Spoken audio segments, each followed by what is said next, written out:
breastfeeding is a beautiful experience, but it's hard work and there are challenges. And some of them you have to find out yourself what's going to work for you. But for me, my biggest challenge was feeding in public. And I don't just mean sitting on a park bench. I mean, as soon as I left my house, to me, that was in public. And I really, really struggled. Doesn't help, I'm a complete prude. Even now, 3 children, 3 breastfeeding experiences later, there are still certain conversations I cannot have. So breastfeeding for me in public was really, really difficult. To the point, I remember once being at a family member's house and we'd actually gone past my child's feed and I was like, we need to go, we need to go. I could tell I was leaking, my boobs were in agony, and we just had to go, and we had to literally stop round the corner so I could do it in the car because I refused to do it in someone's house. So I could actually feed my child because I couldn't do it the first time round, just could not feed in public. And I'll be honest, I've got no remedy, I've got no secret ingredient that suddenly made it easier. I just think second time round I'd gained confidence as a parent, and I realised that 9 times out of 10 when you're feeding in public, nobody actually cares, and the ones that do, 90% of those are so supportive. The amount of times I've been walking around Asda, I can now walk and breastfeed around Asda, the amount of people that congratulate me, tell me how amazing I am for being able to do this and for doing this. It's a nice confidence boost, but it makes you realise that there is absolutely nothing to worry about. You're always going to get the odd one that can kind of ruin it, but they're rare, and they're getting rarer, thankfully.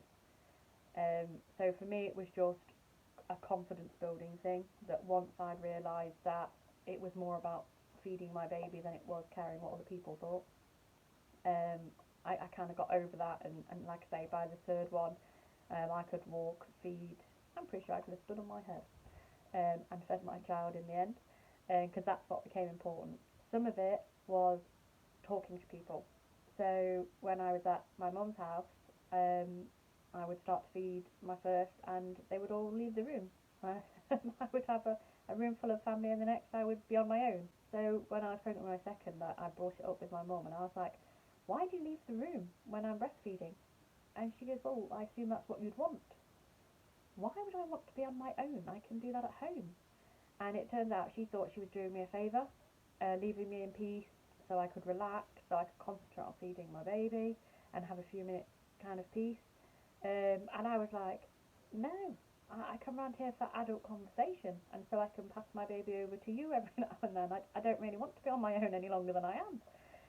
So some of it was just starting up conversations with people and having you say what you need and them saying what kind of they want within their own home. I really struggled with this. I didn't know whether to go with the nice words or the not so nice words. So I went with, it's beautiful. It is absolutely a beautiful experience. To this day, I don't regret any of it. Um, I wish I could talk to my younger self then, but I don't regret it. And it is a beautiful, beautiful experience. No matter how long you do it for, it is beautiful. It is hard work. It is the hardest thing I've ever had to do. And the last word I'm going to go with is strong, because I did do it. We got through it.